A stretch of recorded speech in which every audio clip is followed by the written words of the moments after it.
Hello again, my name is Chris Wincup. I'm a clinical research fellow at the Department of Rheumatology at University College London in the United Kingdom. Once again, I'm delighted to be invited to give this talk on the slightly daunting subject of cautionary tales in the use of social media. So I think I mentioned this previously. I do have a few declarations. I regularly use social media. I'm a member of the ULAR Immunet working group and have been involved in social media campaigns there. I also represent the British Society of Rheumatology as a social media liaison and the European Lupus Association. I'm also a member of the journal Rheumatology and sit on the editorial board as well as the digital and social media committee. So this talk is about cautionary tales, and I'd like to start by giving some context, thinking about how social media sometimes gets a bad reputation, what legal issues may occur as the result of bad social media practice, some professional issues that may be encountered, how to deal with unsolicited requests, how to maintain good mental health whilst on social media, and finally consider the social media in terms of the good sides versus the less good sides. Now, I was invited to give a talk a few years ago on social media, whether social media in medicine is a good thing or a bad thing. I was keen to argue for social media being useful and beneficial. However, there are a number of reasons why people dislike social media. And this really came into context for me whilst I was watching a television programme here in London that was about Brexit. And I'm sure people know that Brexit is an incredibly divisive political issue in the United Kingdom. And this was a kind of dramatised documentary talking about it. And whilst watching that, I thought that the country seemed to behave in the way that many people do about social media. People are either for it or against it. But there are a number of people who are very, very undecided. So people may like social media, or people may be against social media, or people are still trying to make up their minds. And then this was brought into even greater context thinking about this subject, in that social media was felt to have played a role in a number of political campaigns that were spreading false information, and you can understand why people are understandably very cautious of social media at a general public level without even considering the implications for healthcare and healthcare professionals.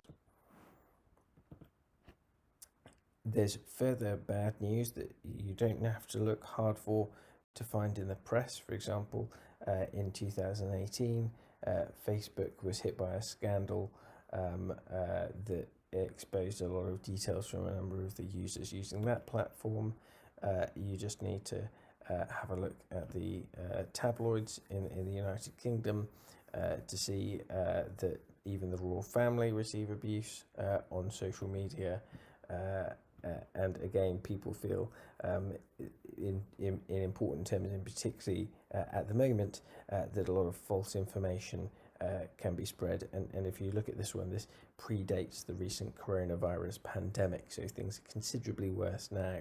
So although we've been talking about all of the great things that can be done with social media, it is important to think of these common pitfalls and these problems that other people may be accessing on social media. So it can be very easy to argue that social media can be evil, but there are a lot of benefits that I'm sure we've already spoken about. So first of all, I'd like to talk about medico-legal issues, and thankfully there's not a huge amount that's already come through on this, but this is something that people often consider to be a very concerning topic when considering starting up a social media account. And I'd like to present a case here of a gentleman in South Africa who is an expert on diets, and he gave some advice to a mother, essentially suggesting a change for her baby's diet, and then another social media user felt that this was inappropriate and took him to court, essentially saying that he should not be giving such information out freely across social media. and this was eventually thrown out by the court, who felt that there was no patient-doctor relationship between the gentleman in question who was tweeting and the mother who was receiving the information. But again, this goes to show the importance of being careful what advice is given out on social media when thinking about medicine. And as I'll mention shortly, there is some guidance about how doctors should be using their social media accounts. In terms of other professional issues, well, social media has increased the number of complaints against doctors, and this is dating back to 2014, and things are actually considerably worse now. There's also issues where people have said that their doctor has tried to befriend their patients, which clearly is a difficult issue and is important to consider when the other way round. For example, if a patient was to send a friend request to you or follow you on a social media site, this may be different depending upon how you use your social media account, whether you are using it in a professional or personal capacity, and how you would feel about this. And also, there has been examples of patient privacy being breached via social media, and this is an example here where a medical student shared some images and patient information from some teaching about a patient with a very rare genetic disorder, and it just so happened that the patient was able to identify their case, and this caused a significant number of problems, albeit it was in a private teaching session, I understand. This did end up with the information being disseminated out further. And there is advice in the UK from the General Medical Council and also the Medical Protection Association. And there's a number of different groups that can offer advice on this. Now moving on to the subject of complaints. It's very easy to complain using social media. I know that I've complained on social media about poor trips to restaurants and things like that. So it is very, very easy to pick up your telephone and if you're upset at something, let that be known. And so healthcare really is no different with this, and we must consider this with our patients. So in terms of complaints, it's very, very easy to report poor service at a restaurant.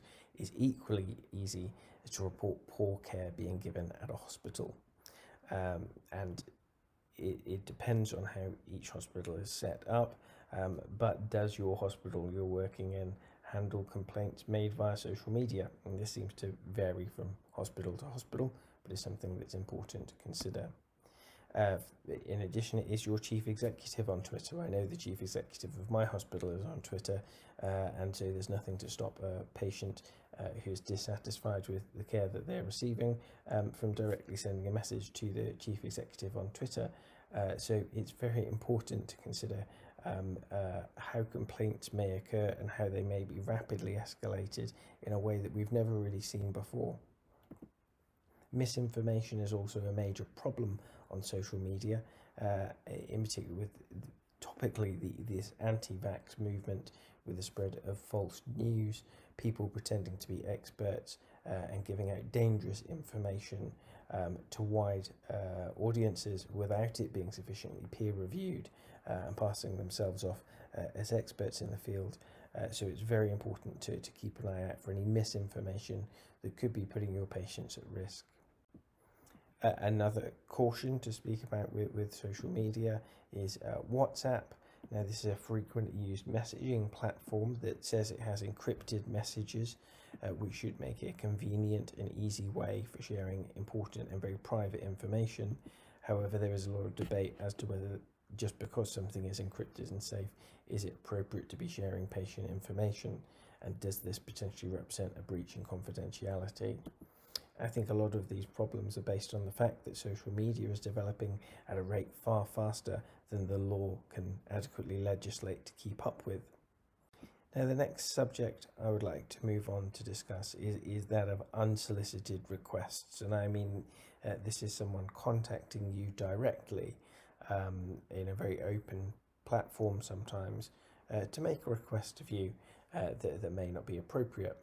So I'd like you to imagine that you're contacted very much out of the blue while sat at home, not during your working office hours, and it's a patient asking for some advice on their condition. Now, this can take a number of forms. It could be formally or informally, asking about a drug, asking about treatment. Now, thinking about if this was you and you received this message, would you behave any differently if this was a patient who was known to you? Is this a patient who you may have seen in clinic earlier in the day? A patient who you are worried about, who you've said if there's concerns, then please contact me, obviously via routes separate from social media. What would you do if you felt that the patient sounded like they were really unwell?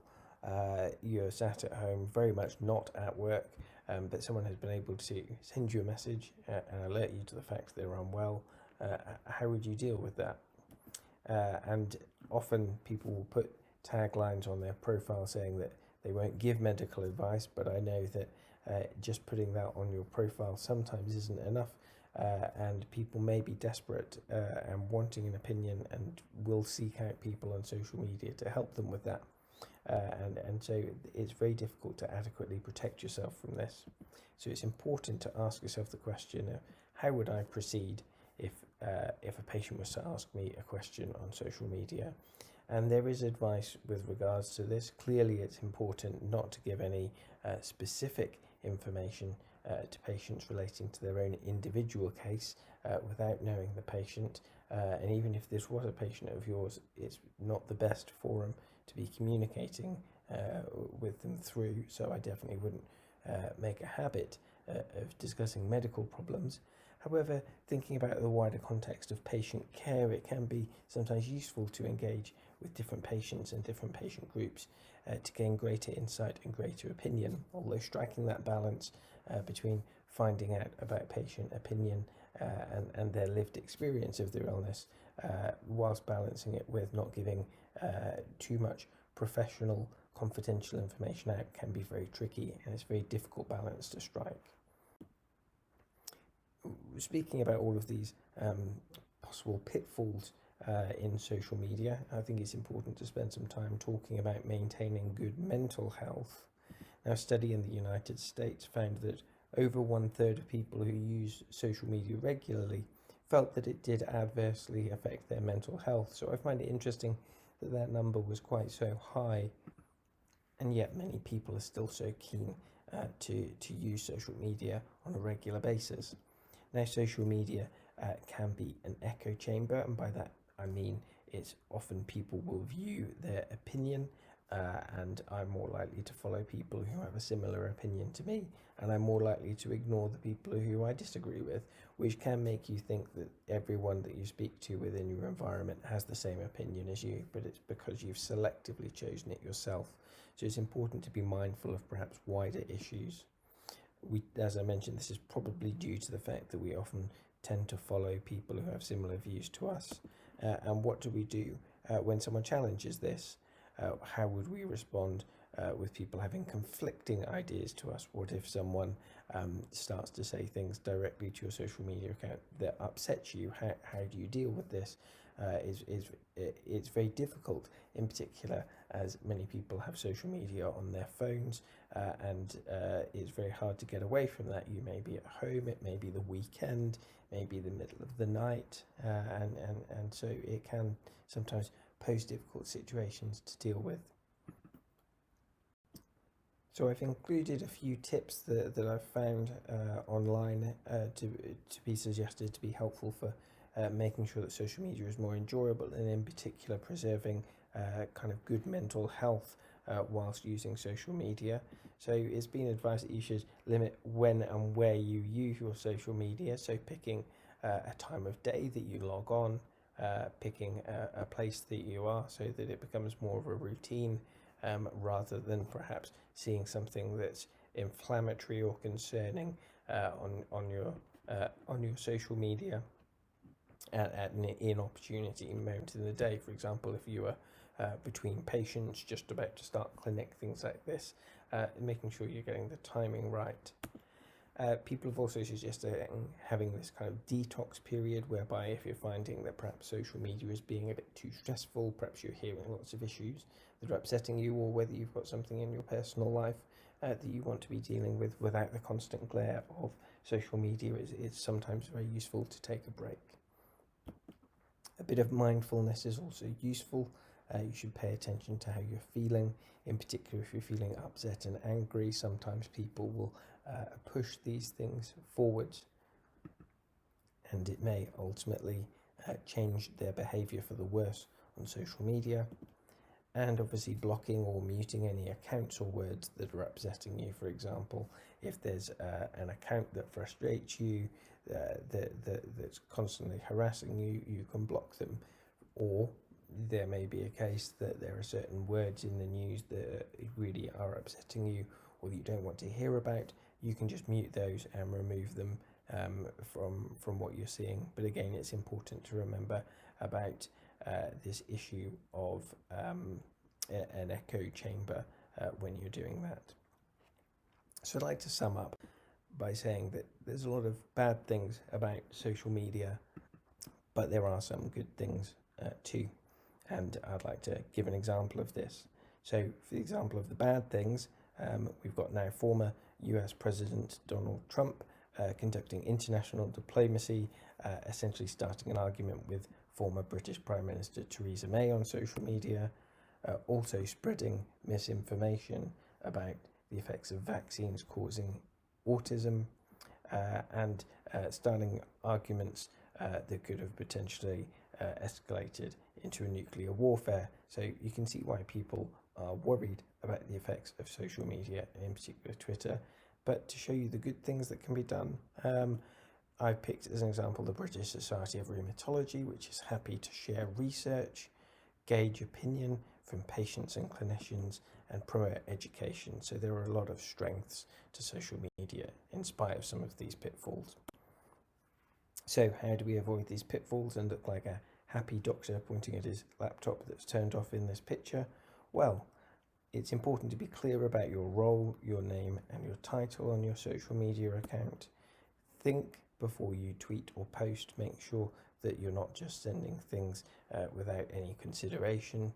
Remember that you are being watched, that people will follow your account. Some of them may be colleagues, some of them may be patients, so it's important to think about who you're speaking to. Maintain patient confidentiality. It can be exciting to share new education and learning from a patient you've seen in clinic, but remember it's important to make sure that you're not doing anything that will identify that patient. Give general expertise and experience, but try to avoid any definitive tailored advice for individuals. Make sure that your facts are correct and you yourself are not spreading false news, and remember to always be polite and friendly. So, in conclusion, social media is an incredibly powerful tool, but it's important to be aware of the limitations that come with it. What you say will be read, someone will see it, and someone will read it, I assure you. Consider who it might be that's reading it. Again, could it be a colleague? Could it be a patient? So therefore, keep everything professional, but remember, keep things friendly as well, and enjoy. And I'd like to conclude there. Please feel free to either tweet me or send me an email if you have any further questions. Thank you for your time, and I hope you enjoy the rest of the course.